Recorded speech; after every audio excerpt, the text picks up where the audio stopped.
Hello and welcome to All For United with me, John Foster, MUFC. This is the first match reaction show of the new season, even though it's kind of pre-season, it's still the new season.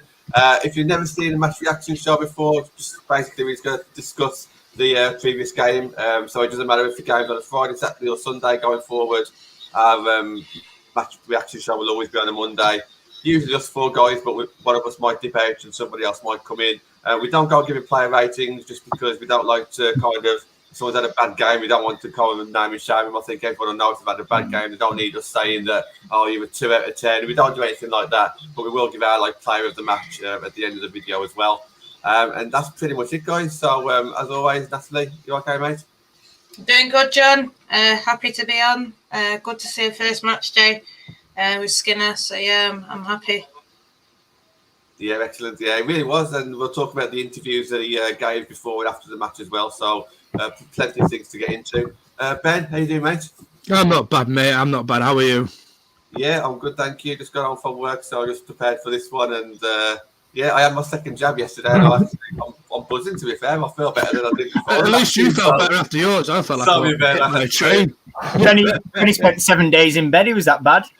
But 4 days, actually, but, you know. That's still bad enough. That is bad enough, mate. Knocked me right off my feet. Yeah, mate. You're younger than John as well. Oh, I know, mate. I know. Am I? Probably. I feel like it. Matt, you okay, mate? Yeah, not too bad, pal. Just chilling, really, as you're doing half term, planning a few trips and that. So, but no, all good, pal. Good stuff. Hello, Connor, Stuart, and Ryan in the comments. I'll put your comments on screen shortly. 14 people watching. And also, Natalie's mentioned it on Twitter today as well, or yesterday. Just thanks to everybody who's nominated us for the FCAs. So the awards aren't until October. If we get into the finals, if we're shortlisted, I don't know if we have to start asking you to vote again. I don't know how it works, but we'll look into that. But thank you to everybody who's retweeted. It's been nice considering we've only been doing this for a year and we've managed to get such a loyal fan base. So we really do appreciate everyone just retweeting what they've retweeted. So thank you very much. Okay, so we kind of discussed what the topic's going to be, match reaction, and all the interviews and everything around Skinner's first match day. So now to start off with yourself then. We started off with his interview. I think he was really upbeat. He was really positive, emphasising a lot of words. He's talking about silverware. He's saying all the things that we want to hear. Obviously speaking about the fans. Spoke about the previous regime. We've got to a certain level now. He wants to push on from there. Lots of positive things in that first interview, Nat. Yeah, and I think anyone who watched the little 5-minute one that they've got on the Instagram and the Twitter, that's good. But I'd suggest definitely watching the 14-minute longer, more detailed one that's on the website, because that he really goes into detail. He really talks about everything. His vision, the way he wants to play football, even the way he was talked a lot more about the fans in that, by saying, they're the sort of 12 player. And I know everyone sort of says it, but he was really this is a family. The fans are part of that family. I never had it in doubt that he would say all the right things. I think anyone who watched my show with Rich Lafferty, that's the kind of guy he is. I mean, when he went into Orlando, he talked about, I'm going to make art and this is what I'm going to do. So I think he likes sort of the kind of words and the spoken word, and, he's apparently mirrors himself on Pep Guardiola, those kind of charismatic managers. That's the kind of manager he is. So, yeah, I'm excited. I think his interviews and all that kind of stuff will always be really good. It's just, I suppose now, like he says, he's buzzing to get started. And, he knows that it's not going to be easy. Of course, he's coming in the way he's coming. And like he said, what happened before, and he got so close. And it's just, I suppose, now him showing what he's about and how good he is and why he deserves this job, and getting us to the top, because that's what the plan is. That's where you want to be. We don't want to just sitting here now doing nothing, twiddling our thumbs. We want to push forward, and we're 1 point off. Let's not forget that, and let's get that point, or 2 points, 3 points, whatever points, and be where we should be. At the top, Champions League football, pushing forward every year. he's got that bit of urgency about him as well. He hasn't sat back and said, "Look, this might take a year to settle in" or anything like that. He says, said the right things early. He says that he wants to win silverware. He said he wants to reach finals and win finals. He's mentioned Champions League, basically just what you just said there, Nat. I think what struck me as well is he mentioned people over players. So I think he was looking at the individual and looking at how to get the best out of the individual, as opposed to just like buying in or bringing in certain players. I think he's looking at what he's got and looking at getting the best out of them, which is what any manager should be doing anyway. Which I think it'll be interesting to see how he does that. Obviously, the quieter ones, he'll need to bring the confidence out of them. And I think some of the more outgoing ones, I think he'll be relying on them to use their swagger, to use their bit of confidence, and just go from there. But yeah, first impressions are good from myself, Ben. How about you? Yeah, I was really impressed with what he said, and also really impressed what he said after the match as well about the youth and everything, bringing the youth through. Now, I think we did a show a couple of weeks back, maybe a bit longer, saying that's what Manchester United's all about. And I think he's coming and he immediately knows what Manchester United is all about. He immediately knows, listen, I need to start blooding through some of these younger players from the devs, these under-21 players that represent our future. And to be fair, pre-season is the right time to do it as well. Players are still finding their feet, getting match minutes into the legs, getting air into the lungs and everything. It's a perfect time to sort of start integrating some of the devs with the first team. With pressure off, under no pressure or anything. Pre-season is pre-season. At the end of the day, results don't matter. I don't care what anybody says. It's all about getting minutes into legs, getting air into lungs, and starting to implement your manager's new philosophy on the side. So I have to commend him for that. But also, I like his positive attitude as well. He's not coming and said this is going to take a few years and being hesitant and everything. Like Natalie said, he's been straightforward, straight away, straight to the point. And I like that. And I like that in a manager. Someone. It seems someone that's got a vision, of where he wants to take Manchester United this season, not next season, not the season after, but this season, which is really, really positive for me. It's a really, really good thing for a manager to come in and say, he could have said, listen, I'm new. It might take me X amount of time or X amount of years to get the squad to play in the way I want or anything. But no, he's not. He's not looked at that for an excuse. He's gone, I'm gonna be working with players.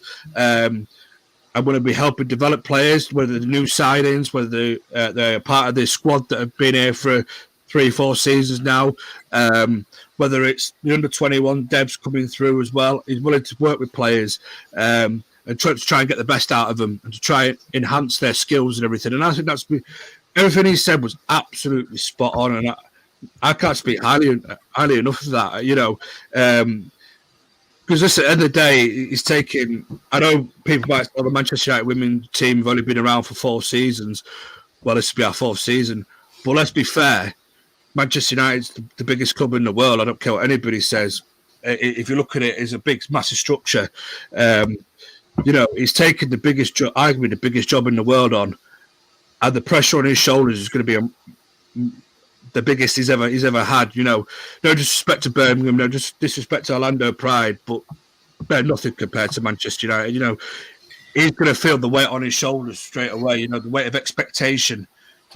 This is a football club that trophies mean everything. We like to be successful. We like to see good football being played.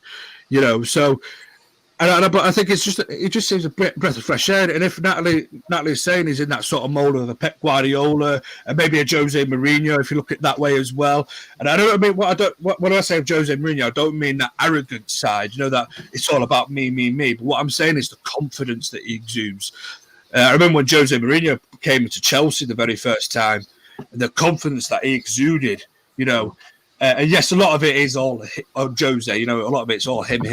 But the thing that strikes me, the similarity with Matt Skinner, is just the confidence to say, I'm at the right football club. I can develop players. I can bring this team on to the next level. So, and as Natalie said, Pep Guardiola as well. The well dressed.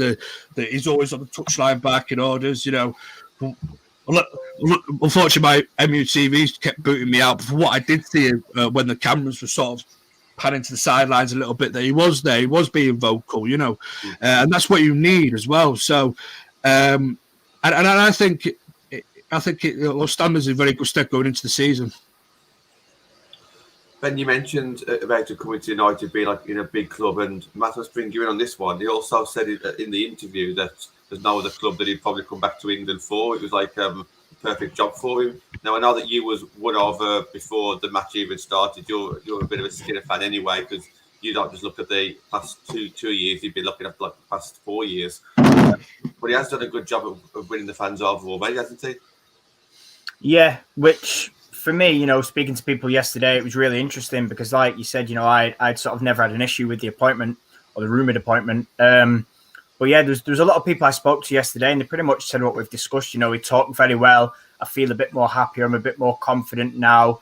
And there's people saying, let's see it translate to results, which, that's fine. I think as long as people, I want to say swayed by what he says, but I suppose what he says and what he does are two different things. But I'm just happier that other people are happier now, because now they're seeing what I've seen and I know. And, it's not obviously just about me. But for example, when I'm saying to people, this is what we'll get, and people question it, it's like, well, hang on a minute, just wait and see first what happens. So I think now people are, they're happier after his interviews.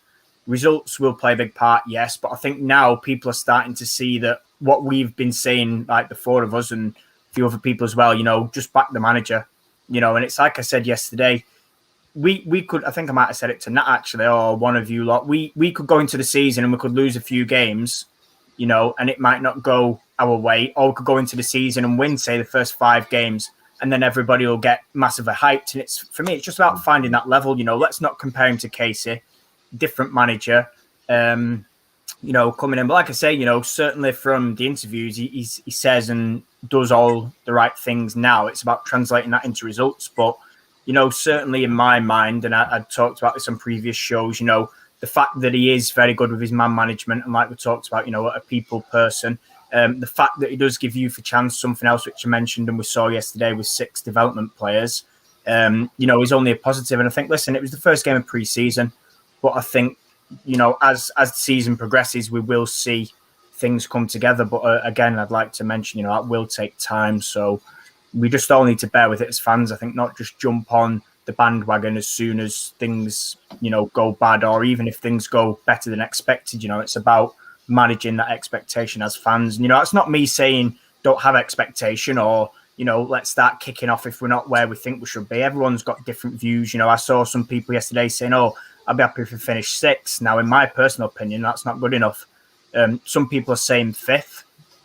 I still think 4th for me, and I've said it on other shows. But, again, it's personal opinions, isn't it? But so far, so good, like we've all talked about. Yeah, I agree. And I also agree with Kevin's comment as well. Saying I think he'll bring a good positive atmosphere for the team. I think he'll bring it for the team and also the fans as well. I think he might interact with the fans a little bit, and obviously not overboard. We understand that he can't do everything, but just like the odd wave here and there, and the odd fist pump here and there to get us going. Not that we need to be getting going, but it does look like he's going to enjoy the role. Obviously, maybe 6 months down the line he might not be, but at the moment he seems very happy to be here, and I think it's a bit of a breath of fresh air. So yeah, let's just bring it on to the starting 11 then. I mean, Nat, did you think it really matter who the starting 11 was in this first game? Was it just a case of just playing as many people as he could? Yeah, and I think he said, I know we're going to talk about what he said after, but I think he said, I just want to see everyone play. I think that's what he's done a lot. I think a lot of people have come back sort of now. So, I know a lot of people waiting to see Honor play. Of course we did, but from what I've heard, Honor only just come in. So, she's had a training session or maybe less than a week or something, and then she's come in, and to be fair, she did really well when she came in. But, obviously, I think the people that you saw there are probably the people that have been, the ones that definitely got the full 45 minutes are the people that have been training the most. Obviously, whether he picked that or Martin or whatever, or a bit of both or all three, Martin and Healy and him, that's what he's going to have to do. He's going to have to lean on a lot of these people that are there since, the start, that have probably been there before. I think Matt just sort of said something, and it made me think it was about making us know where we are and helping us see. And I think let's just. I'm not saying, Skinner now, I'm 100% behind him, because I knew he was going to always come in and speak passionately and speak well and speak with that energy. It's about, like what it says, converting that now into the results. And even he said it, right now the results don't matter, but we're building up so when they do matter. I think he is going to win people over, but people are still going to be like, let's see what happens, and the right to do that. The one thing I think what shocked a lot of us about the team that started was Leah and Hansen on the opposite side. But I think I didn't even really notice that. I just read the team and thought, all right, Carrie's up front, buzzing about that. And Leah and Hansen, I didn't realise it would be Leah on the right. I didn't even realise when I was watching it was Leah on the right. I think Hansen just was playing so well. You were just like, oh, whatever. I was happy with the midfield. I think Borarisa, top quality. I think we've seen a lot of her talents. I know that some people are still saying, oh, well, is she this and is she that? But I think just from that little ball over the top in the first half, I think that's what the kind of player that we're going to get. Yeah, that was, Yeah, and I just think, just for me, I think it is showing the levels that we're at and what we've got to come. I know Karen is saying there as well, Hansen, Stanley, Borarisa, this is what you're going to be seeing. I thought Mannion was really good when she came on in the second half. It's about keeping that up. I thought Carrie was really good for the devs. I thought all the devs, to be honest. Jess Simpson is someone I've not really seen, but she had it with her. But I think definitely that when Carrie was driving forward in the second half, that little run, that's what she's all about. I've seen a lot of people comparing Carrie and Tooney, just the way that she presses up front, and definitely from the first game I saw her of last season's development pre-season, that's what she was like. She just drives forward all around everywhere, and I think it's positive. I think they do need to. I agree on Baggers. Baggers was really good. I think she was calm. She had that calmness that was needed, along with Mannion. I mean, I think that's all he's going to do. He's going to build it up now. So I'm guessing a few of his, Tooney might be back next week. So then Tooney might play. And that's just what you're going to see. You're going to see more people getting minutes to build up and be into the sort of team versus Reading. We might not see Jackie for Reading. I don't know, but it is what it is. It's about everyone now just seeing the best team. And I think that's what we're going to get, the best team, not sort of, I want this one to play because of this. I think they're going to play because they're the best players in that position. And, whether he adds more, there's hints on MUTV that they might add more. I think they do need to add more, but, I'm just happy with whatever comes. And I think the fans are going to be big part of it for next season. I think for me, John, and I just jump in on this, talking about sort of formations and wide plays, it's going to be interesting because if you look yesterday, we set up what seemed to me like a 4-2-1-3, which is interesting because I think, Natalie talked about the wingers being on opposite sides, and that's pretty much what I was saying a few weeks back with my team about those inverted wingers, which is the whole idea of them cutting in. And we saw it, didn't we, on the first goal? Okay, Hansen went wide, but she was probably slightly more infield and got into the box from a more central position than coming in from exactly on the wing. And I think for me it'd be interesting because I put Tooney on that wide position. However, with one in behind, she could potentially, for me, go behind that 3 as well. So I think in terms of tactics from Mark and flexibility, it was good that he's talking and he's playing about with different things. And he mentioned, didn't he, about being ready for that opposition and depending who we come up against, which for me was something we weren't, I'd say, tactically flexible with Casey. Sometimes we're a bit too predictable and the same, quite rigid. Whereas I think what we're going to see with Mark is that, that different style. And, like Nat said, it was interesting to see actually Leah was on the right and Kirsty on the left. And again, that's what I talked about, used to call it in the old days, inside forward, where you would, and people were worried when I put Tooney out wide and they said, well, she drifts in, but that's the whole point of the inverted wingers, to cut in on that weaker foot and to compact the middle to support that lone striker. So for me, I'm excited to see how that works out. Will he put Tooney in that wide right position? Will she play in behind that front three?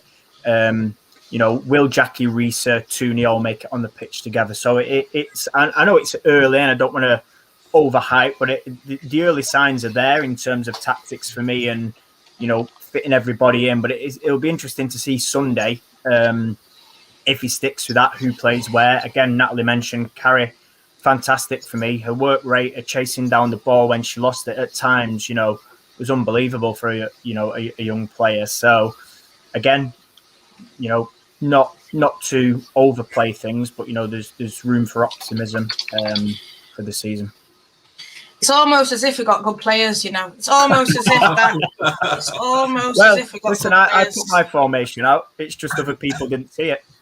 No. It's all, Bo Risa, Tooney, Jackie, Zellum, Staniforth, Mannion, Blundell, Ladinator, Honor, Millie, Baggers now with Mary.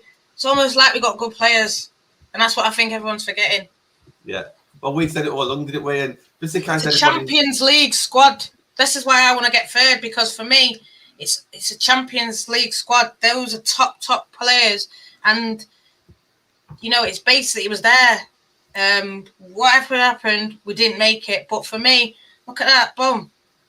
Easy, that team there, that she just said. Easy. And you can add other people in there. To me, I think 4 even played really well. And when she's on the right and this, and then you have, I know then Neve dropped back in and 4 went off, but I like 4 on the right as well, and she can whip in balls and crosses, and it's just good. It's just, it's like we were negative, we were going to do this, but I think, no, we can finish third, and we can cement 4th. That's not even a problem. Just because Everton's been making some good signings, it doesn't mean that we haven't already got those good players, and we've kind of seen that already in the first game, that, we have got talent that, so long as everyone can stay fit, we have got those good players there. Just if anyone's watching and I didn't actually see the starting lineup, it was Earps, obviously in goal, Blundell on one side, it was Millie, Thor, and Martha started in shit. I'll come to you on that one, Ben. Actually, Martha Harris starting. We haven't seen much of her throughout last season with the injury, and obviously Honor and Curtis Smith got quite a bit of game time. But good to see Martha back on the pitch. Yeah, absolutely. And as I said, pre-season's all about getting minutes into legs and airs into lungs, And it is good to see her back, mate. A lot of people write her off. Don't know why, but solid squad player at the end of the day. If we get injuries, she can step in. She's ready to step in. Then a strong pre-season will set her away, mate, because we know what it's like where if it was anything like last season where players are picking up knocks left, right and centre, we need players to be prepared and to be ready for when they're called upon. She's a solid squad player. At the end of the day, mate, it's good to see her back on the field. Listen, let's support our team. Let's support the players out on the field, the players that are wearing the red shirt, or whatever colour. Somebody did say this before. What if they're wearing a blue shirt, Ben? Well, whatever colour shirt we're playing in that day. So let's just support them. It's good to see, mate. It's good to see people getting minutes in the legs. So, big seasons for some of these players now. They've got a brand new manager there. To impress. People might say, "Oh, I'm not so sure on this person, that person." But then they've got a new manager to impress, so that they might up their game for this new manager. And obviously Mark probably were thinking of going, I like the look of them. They were working really, really hard in training. I'm going to give them a go. And then it could. And sometimes you see players flip. Look, I thought Luke Shaw was a dunner, mate, in the men's team. Ollie comes in, bang, Luke Shaw's the best left back in the country, probably the best left back in Europe at the minute. So it just goes to show when somebody new comes in, it brings a freshness in there. It brings a new belief in some players. It brings a new life into players. Listen, for all we know, this is the best version of Martha Harris we could see coming into this season. With a brand new manager, a manager that may even work a little bit more on a game with her. Because because I think somebody said above in the comments somewhere about Mark working with the backline a little bit more. He's a bit encouraging the backline a little bit more, talking to him. So you never know, it might give him a fresh, outlook and everything, So, yeah, listen, it's good to see her back on the field. It's good to see players getting minutes in the legs, and listen, this is what all pre-season is all about. I know people, we like to see United win the games. Of course we do it. But in pre-season, results don't matter. It's about getting your team gelled now, getting the minutes in legs and getting your squad the minutes to be able to step into the new season, So we're not on the back foot straight away. Players not looking leggy and looking tired, We've got fresh, like oomph in their legs and ready to go, So that's what pre-season is all about. And listen, we all want to beat Liverpool. That's a given. But, 2-2 is not a bad result at the end of the day. I went to the men's and we lost 4-2 to QPR. Doesn't really matter. It's a pre-season friendly. But if that was in the league, then it would matter, of course. But, as Paul said there, the comment, there's a clean slate for every player. And it's just, about them players now. Players like Martha Harris now thinking, listen, I've got to think to themselves, I've got a clean slate now. I've got a fresh new start under a new manager. It's my turn to now prove myself. Go out there and prove myself to them. And to the people that maybe even think that they're not good enough. Well, listen, if Luke Shaw could do it, anybody can do it. Matt, comments about Lucy Stan playing really well. Definitely contending for player of the match, and we'll go for our player of the match towards the end of the show. But the midfield three of Zell and Balvisa and Staniforth, still with Jackie and Tooney and Ladd to come into that as well. That's a strong start. Yeah, that's a strong midfield six. But what were your thoughts on Balvisa first and foremost? Obviously, one of our new signings. She seemed to settle in quite well.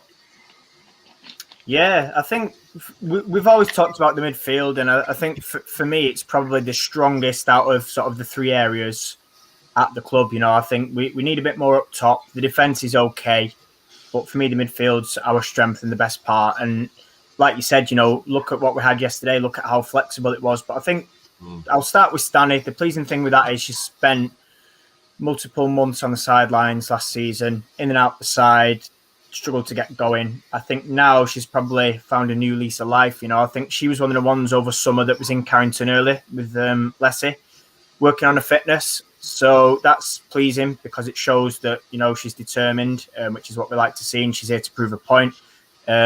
Mark knows her well. She knows Mark well. So that's a plus, I think him knowing her game and what she can bring and where to use her is probably better for us over than when Casey had her and may have thought, actually, where can I put her? Just in terms of knowing the player and knowing what you can get from her. But yeah, Bo Reeser again, looked very good. Couple of nice passes, couple of driving runs forward, snapping into tackles like we'd expect as well. So yeah, not bad for a first game considering, new team, new country.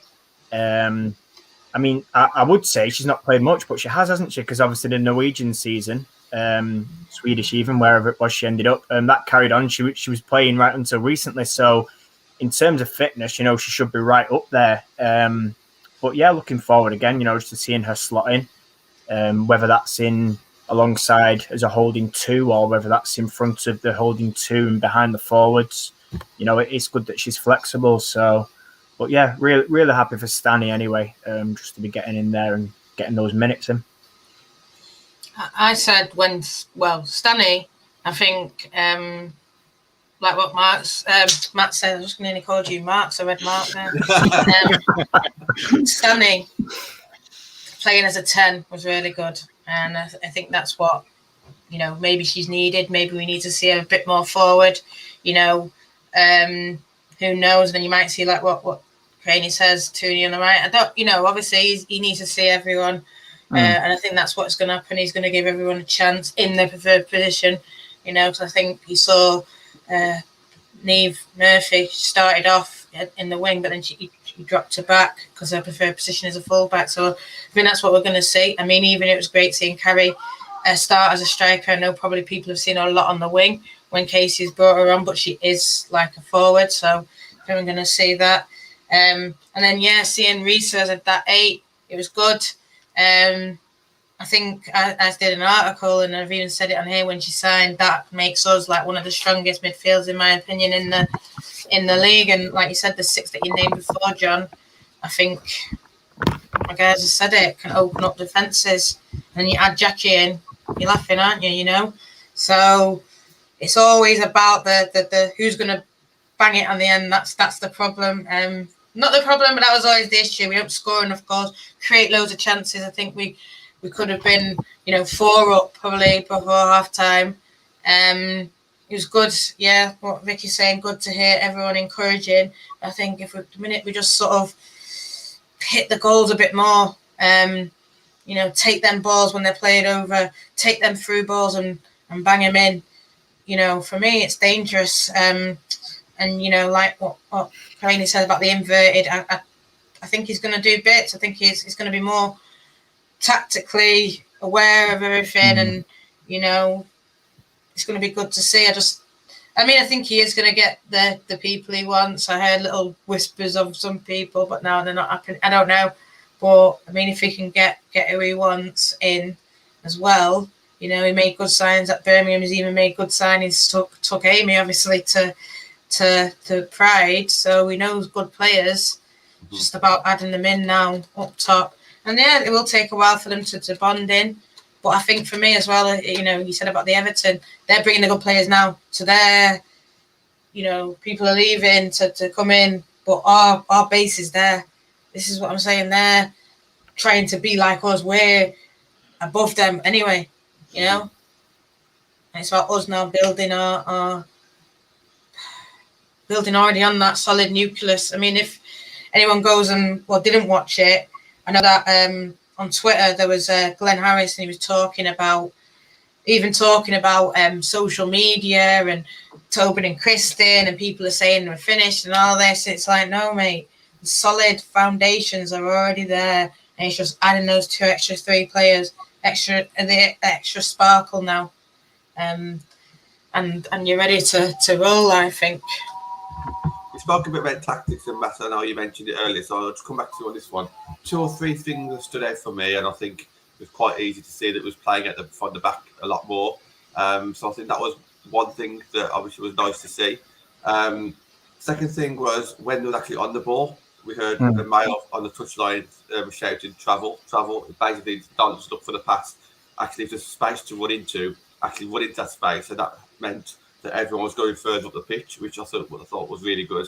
And then the third thing was one thing that I used to like under Casey, the diagonal balls across the goal to Hansen. But that wasn't there today. That wasn't there yesterday. It was more to do with more intricate passing, and that kind of goes into your inverted fun, because they weren't hogging the touch lines this time. It's because it was further up the pitch.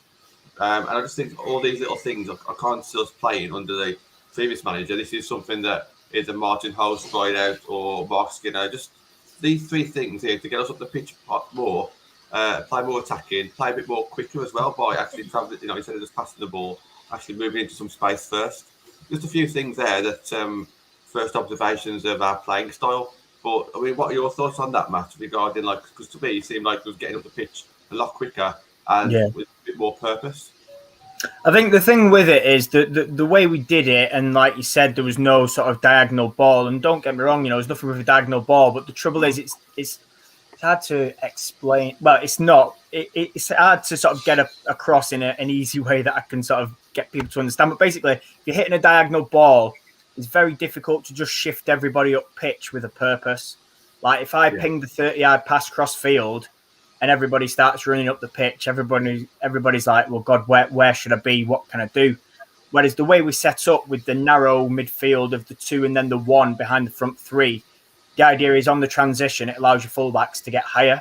So what will happen is, yes, that midfield may appear narrow with the 1 and then the holding 2, but your inverted wingers cutting in, your fullbacks give you the width, so it almost becomes a 5 in a way, and that's obviously when attacking.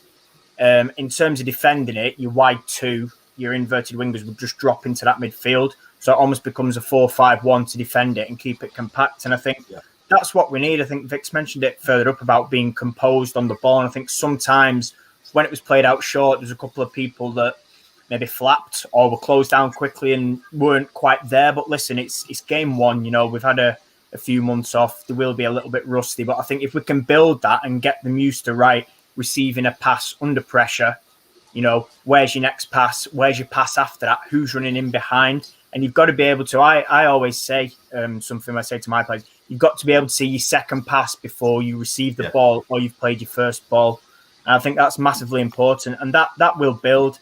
And like you said, you know, if it's coming out from Mario, it's coming out from Bagley, you know, are the centre halves getting on it? Is it going out wide to the fullbacks? Fullbacks are high. The midfield's solid in the middle. And then you've got your inverted wingers, like I said, you know, compact in that middle. And I think it helps as well because a lot of the time when we played under Casey, I went on about it a lot, saying the forwards isolated. And it got to the point where sometimes, whether it was Jane, it was Jess, it was Leslie, they were coming back into midfield to get the ball. Whereas now what I think you're seeing on the transition is you're seeing those two wide players drifting in centrally, which is what it's supposed to do to help out that lone forward, which means your midfielders, they can either split to become a straight three. So rather than a 2 and a 1, it can be like a literally like that side by side, or you can keep it as the 3 in the triangle and push your fullbacks on, because obviously we've got, you know, the likes of Martha, Ona, Hannah Blundell as well, Smithy when she's back.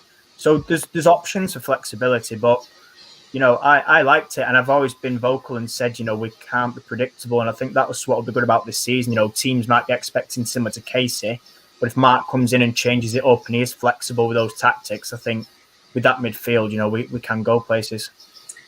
I just want to add, Hannah Blundell was really good. Obviously, Honor, when she came on, she nearly scored. But Hannah Blundell, and if them two are playing, that's going to be forward. I think she looks a bit rusty. Not in a bad way, but she looks like she needs to build up that minute. But the minute she got the ball and she did run, it looked good. And, you know, that's what I'm looking forward to. Definitely the fullbacks pushing up a lot more this season.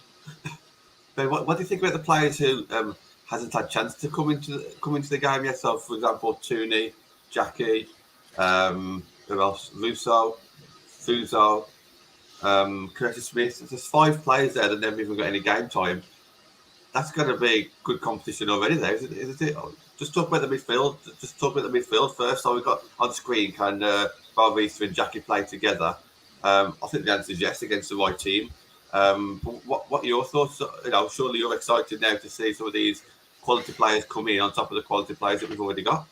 Yeah, absolutely, mate. Listen, as I said, that people will be coming back at different various times. Like you have from the men's team, you know, you're still getting players coming back now. You won't get players back till next week either. So, someone missed the start of the season, but it all depends what kind of rest that they've been promised. You know, what type of family time they've been promised as well. So, if you like to see Jackie and you like to see Ella that have been out in the Olympics, you know, it's do they now get an extended leave of time, you know, to refresh, to recharge their batteries, go and spend time with family, especially given the last 18, 19 months of this COVID situation that we've been locked in as well. So it might be good management from March to say, listen, no rush back. You're going to spend some time, a couple of weeks with your family, and then come back, and then, you know, and come back, and we'll integrate you into the team that way. You know, it all depends what's been agreed between the club and the players. But it is exciting to see the players, more players coming back. You know, the 5 that you mentioned there. And I think it's crucial that the players that were out in the Olympics come back in as soon as possible. You know, start their pre-season, get minutes to the legs, start gelling with new teammates, start gelling with your older teammates again as well. You know, it's been quite a while since they were the last played together, all as a full squad of players. So yeah, I mean, people are asking, can players play with each other? Yeah. It doesn't matter how, you know, how bad or good players are. There's always opportunity for players to play, to link together, to form a partnership. You know, great players will always form partnerships straight away. I think, you know, you know, you're thinking of, like, people were thinking, oh, does Bruno and Pogba clash in styles? You know, but they could play together. You know, and there's no reason why Jackie and Barvisa can't play together. And, you know, it's all about obviously bringing Jackie back in whenever she comes back in from from the Olympics, and if she does get a little bit of an extended break, obviously bringing her back in and integrating her into the team again, and then letting these partnerships flourish and letting these partnerships grow, especially in pre-season. That is the best time. I always say it in friendlies as well. Friendlies in pre-season is the best time to start tinkering around with things, looking at different things, looking at different formations, looking at different partnerships, looking at various different ways of playing. And I just think that we need to be a little bit patient as well. Allow Mark to see his way and his philosophy into the way that he wants us to play. So we might have to be a little bit patient at the start of the season. Let him work his magic. Let him work his way onto the team. But hopefully, with the majority of players, he should have throughout the pre-season, he should be able to get up and running pretty quickly and form them sort of partnerships. Because I agree with everybody else, midfield is our strongest area, no doubt. There's plenty of competition across midfield, which is good as well, because you can never have too many. You can never have too many players that can sort of integrate themselves in the midfield area.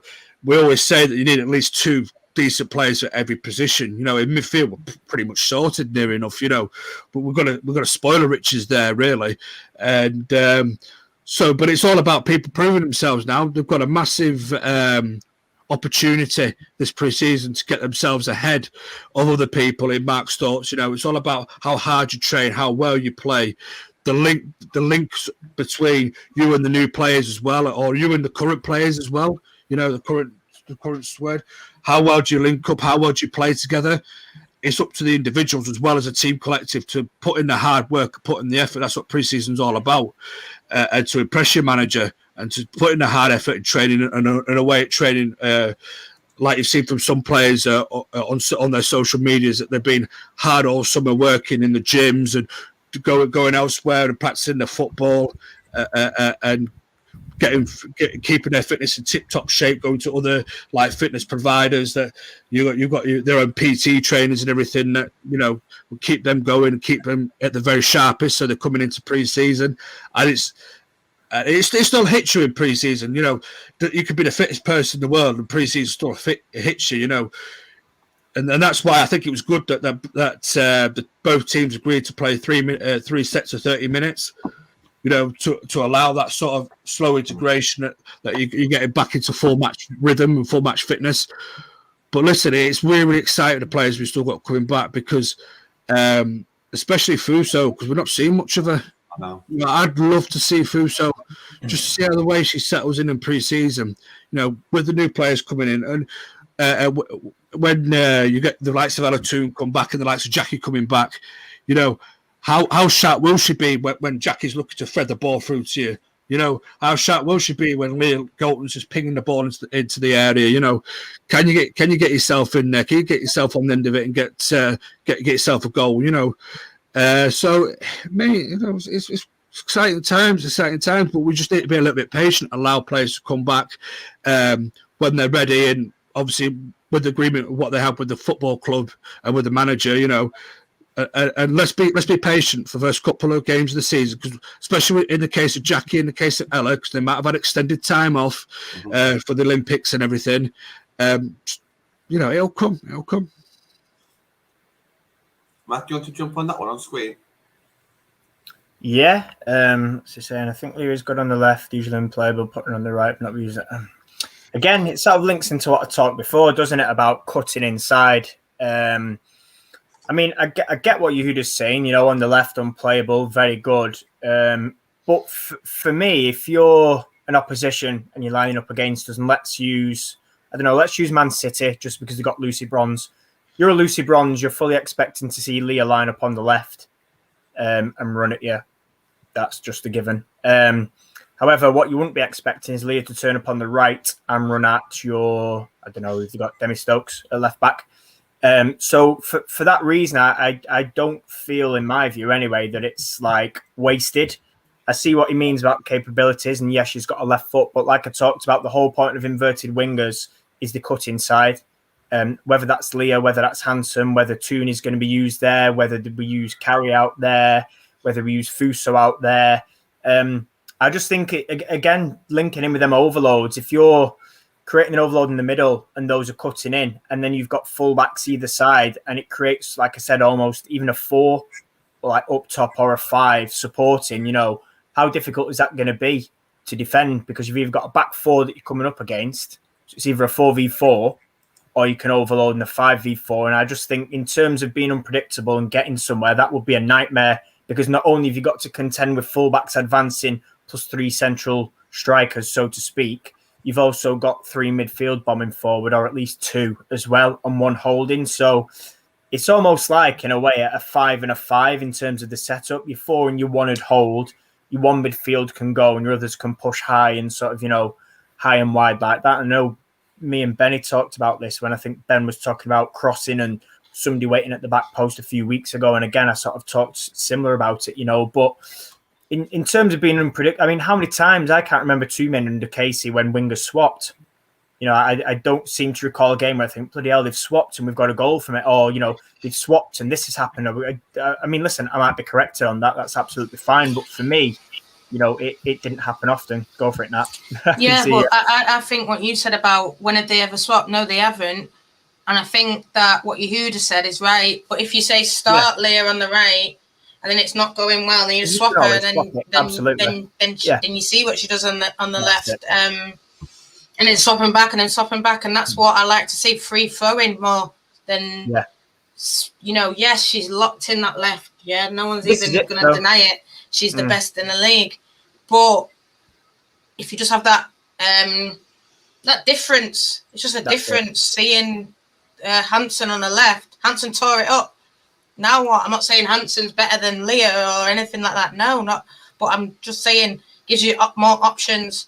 I think we will see Leah on the left. I don't think he's going to never play Leah on the left, or that's it, Leah's locked in. I think people just need to realise it's one game. He's tried that.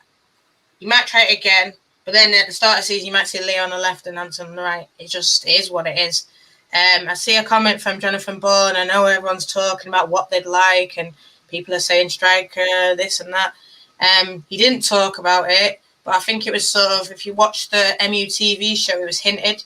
So the presenter sort of went, oh, these are players that come in from KC. Even Glenn said these are players that have come in from KC. And, you might want to add a forward.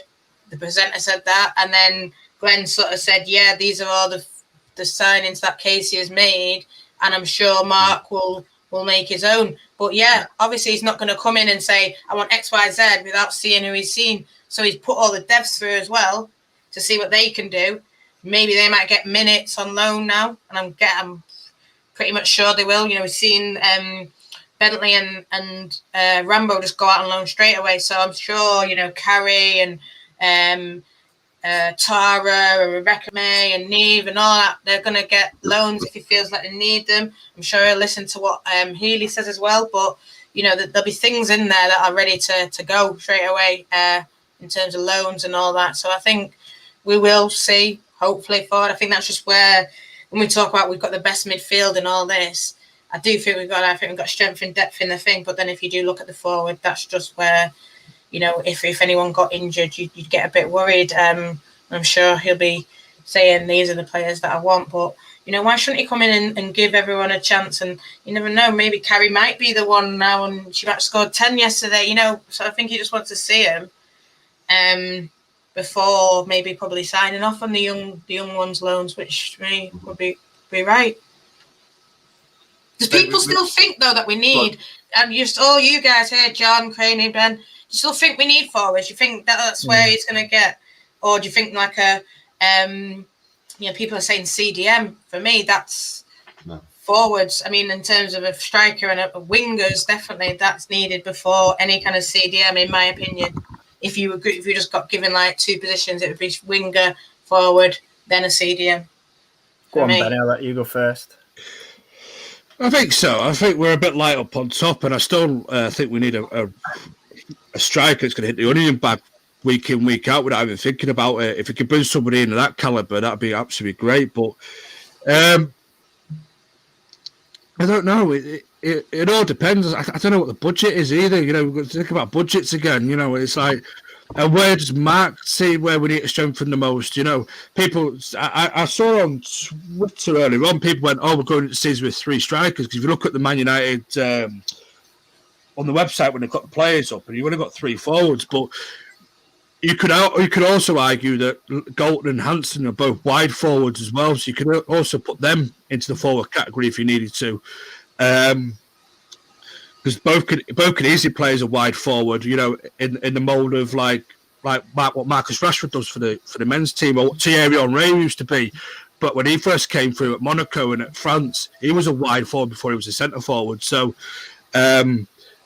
it's not impossible to chuck them in with the forwards, but I do agree we need a striker. I really do think we need a striker. You know, someone to help take the pressure off Leslie, and someone that knows a little bit more experience, and someone that I think can hit the back of the net without even thinking about it. You know, second nature. Someone that's got the movement and the runs, and even if you bring somebody in that's a little bit more experienced, you know, that'll maybe give you a couple of seasons, you know, and then look to bring somebody in for the longer term, a bit like the men did with Cavani. You know, if we've got that sort of player out there that possibly may be out of contract maybe somewhere, or you've got a hidden gem across Europe that maybe or across the world that Mark may know on his travels, you know, or he may know from somewhere that, listen, they've only got a year left on the contract, or they're out of contract. There might be someone there that he can maybe take a punt on.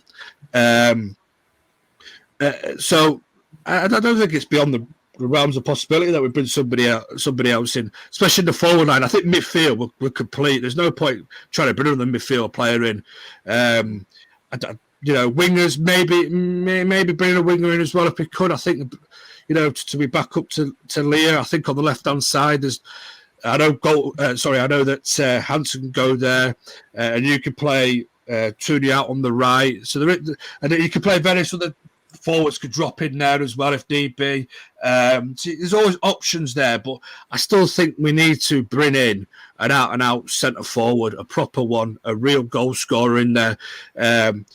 You know, I know we've got Alessia Russo, and I know she's going to come bouncing back. I know Matt's a big fan of her, and I know she's going to get goals next season. But I think just to share that burden a little bit as well, because Fuso's still relatively young. She's still have really limited minutes in this first team yet, so still, you know, it'll still take her time a little bit, you know, in that. And obviously, I know people. I know I was speaking to outside friendly at Kidderminster.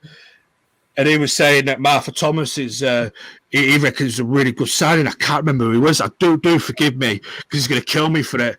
But he comes to games. He comes to a lot of games, and his daughter was a massive Amy Turner fan. I can't remember his name. I do apologise. My mind's gone blank. But he was saying Martha Thomas. He thinks that a lot of us are maybe downplaying her a little bit, you know, we'll be a little bit more surprised because he goes, she played at West Ham. You don't really get many opportunities at West Ham. They're not really a team that provide a lot of opportunities for their centre forwards to go and score. My kind of sort of maybe question to that was, well, Jane Ross is exactly the same thing. And she had Heath and Press with her, you know, and couldn't get into our side, you know what I mean? Couldn't find a goal scoring touch. So I said, that kind of worries me about Martha Thomas a little bit. But of course we give him opportunities. Of course we do. You know, but I still think we need an out-and-out centre-forward that knows how to score goals, that's experienced at scoring goals. Maybe I'm being a little bit too needy in that position. You know, maybe I'm writing a few people off. We have got youngsters coming through that can easily within time, you know, hit the back of the net. We look at Marcus Rashford when he came through the men's side as well. Young kid, Mason Greenwood, young kid, all know how to hit the back of the net. You know, at times they're still learning the game, and at times they do struggle as well. So even if we bring someone through the devs and that maybe surprises us, you know, give them that opportunity, they get that confidence, they start hitting the back of the net. You know, I still think he'll sign somebody, but I still think it'll be a striker for me. I don't know what Matt and Nat think, or yourself, John. I just still think there's a centre forward coming in at some point. I don't know who it is, where they're coming from, but I still think the centre forward's coming in. Hopefully. I'll just quickly say my thing on this, and then we'll talk about everyone's player of the match as well. Definitely a winger, just because I don't think Galton and Hansen is enough. So even though I'm happy for those both to start, I'm happy to bring in a backup winger. It doesn't need to be anyone better than Galton and Hansen necessarily, but I do think we need someone with a bit of experience on that wing, just in case the worst happens. And yeah, one centre forward would be ideal. Just in case, again, Musso or Martha, if one of them's out, so we've got like 2 games in a week or whatever, it's going to start getting tough. Jury's still out on Fuso about her best position and whether or not she can do it game in, game out. We just haven't seen it yet. That's the only reason why. So for me, I would like an experienced striker and a winger just as squad depth more than anything. I can't see another CDM coming in. I just don't think that they'll ever get game time. Midfield's too packed, mate. Midfield's too packed. Yeah. So yeah, let's talk about player of the match. And that I'll start off with yourself. I think a few contenders would be Hansen, Staniforth, Barvisa, good debut. Anyone off the bench, maybe Blundell or anyone? What are your thoughts on this? I mean, you can have Bagley into it, like you say, Carrie Jones. You could even add into it, like you said, the names that you said, Staniforth, Blundell. I think Honor came on, did well. But for me, I think Blessings just said it. Hansen, goal and assist. Everything was going through her. I mean, she looks ready now, you know. Put her in against Reading and she'd bag a couple, in my opinion. I think it's a big season for her. Started off really well, and I think we need that again. And I think with fans behind her this season, I think we'll get it all the way through. I think, you know, you need to... Hansen, yeah, for me, that's all. I don't know, it's just... Hansen with Stani a close second. Yeah, I agree with Karen. Hansen started off the season last season really well as well. I just think our players just seem to be very fit compared to other clubs, and hopefully that's the case this season as well. Ben, I'm guessing I think I might know who you might vote for on this one, but you know, with 1 goal and an assist and work rate and everything else, I'm sure Kirsty's going through your mind.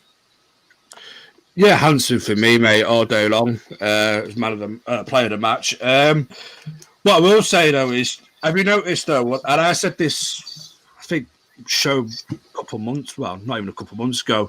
I think it was a few weeks back. And I said, have you noticed the one player that's not gone on holiday, not shying away, it's in the gym working a backside off? It's Kirsty Hansen.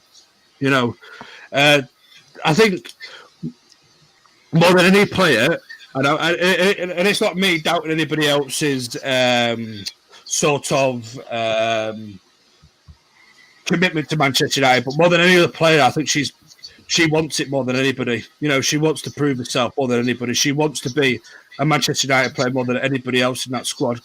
I think, and I said it last season, it'll be her season, but I think this one more so than last season will be her season now to shine. Yeah. I think she would have learned a lot of Tobin Heath when Tobin Heath was in the squad last season. I think she would have took elements of Tobin Heath's game and the way that Tobin Heath goes about training routines and how she prepares for matches and in a match how Tobin Heath would link up play a little bit better and a bit quicker and snappy at the passes. You know, I think and I think that Mark coming in as well, Mark's going to come in as well. I think it's probably the most ideal manager for Kirsty Hansen to play under. And I'm not saying that Casey Stoney wasn't an ideal manager, because Casey Stoney was as well. But the way that Mark likes to play with proper wingers and likes to play with proper wing play as well, I think that will also help Hansen and Galton completely this season. And I think you'll see, I know Galton's been terrific, and I know she's a bit of a slow starter, like Natalie pointed out earlier on into season, at the start of the season. But I think you'll probably see an even better Leah Galton this season, which is the way that Mark likes to play. You know, that he likes to concentrate on wing play. He likes the good old working down the sides of the pitch, you know. But I think Hansen for me, man of the match. But I was impressed with everybody, mate. Nobody really disappointed me. You know, it's pre-season friendly. I thought, you know, it's all about getting minutes into the legs. I thought everybody had a terrific game. Everybody gave what gave out absolutely 100%, what they could give, into a game which is meaningless in a way. I know it's Liverpool, but it's meaningless in a way because it's friendly. It's all about getting minutes into your legs. So, yeah, I wasn't unimpressed by anybody. I was impressed by everybody, but more so Kirsty Hansen. I agree with you, Ben, 100%. Craney, Tooney didn't play, so I can't vote for Ella today. But who would you have gone for? Sure, I'm going different. Last you've all said Hansen. I'm going to go Stanley, just to be awkward. No, to be fair, I think, Hansen, yeah, excellent. But just for a bit of variety, I think, like I said before, just come back from so many injuries. And again, somebody that I said, Benny was talking about Hansen being in and not going away. I don't recall, I might be wrong, I don't recall Stanley going away, but I know Stanley was in early with Alessia, again, building up on fitness. So, you get out what you put in, and I'm a big believer in that in anything in life, not just football. So, fair play to her. She's gone in, she's worked on her fitness, she's had a point to prove. She's, gone in there and done very well, shown what she can do, and hopefully can kick on now. So, yeah, I think that could be one to watch. A sort of, I want to say a hidden gem, but then she's not really a hidden gem because she's not that young. So, but do you know what I mean? It's something where we can throw her in, and because she was out for so long last year, people will be like, oh, she's got that in her locker, or she's got this, and yeah. So pleased for her. Well, she said she was going to come and show us, didn't she? After that last game, she said she was going to do Point it. to So prove. I'm happy for her. Yeah, I'm happy for her. Yeah. And that's the final word for yourself then, just on Mark Skinner. Good Yeah, first good day. first day, good interview, and just keep it up. That's all there is to say. Roll on September. Yeah, Really. when we're all there. Yeah, it won't be long now. It's coming. Well, we've got Aston Villa and Brighton first, so we'll look out for those. If they're on MUTV, we'll try and find them somewhere. That'll be great. But yeah, then look forward to betting. Yeah, absolutely. Plans for the rest of the week, Matt? Have we got the shows lined up just yet? Yeah, WFC tomorrow. That I think will be a pre-record just due to commitments of guests and things like that. I'd rather get a show out there than not. So that we're going to talk about sort of friendlies behind closed doors, promoting the club, things like that. Getting new fans in. Wednesday's obviously Natalie's show. Thursday, the pair of you, Friday Fans Forum, and Saturday, me and Benny at a new time of 7:30. And we're going to stick with that now throughout the season. Me and Ben discussed it before, and we sort of toyed with should we stick at 7 or back to 8 o'clock. But I think 7:30 we're going to stick with just because it's a little bit easier, especially when Sky will be dictating games and kickoff times. So yeah, busy week as always. I did pin actually, or I think I did, the schedule, but it will get updated anyway about Wednesday time. So yeah, keep an eye on the old Twitter. Brilliant, yeah. And if you didn't see the show yesterday that went out as a pre-record with Tom Fitcher, Get on it. It's get on that one. It's on our channel. It wasn't live, we pre-recorded it during the week, but definitely worth seeing. We are going to shoot off, guys, and we'll see you again tomorrow. Thanks, guys.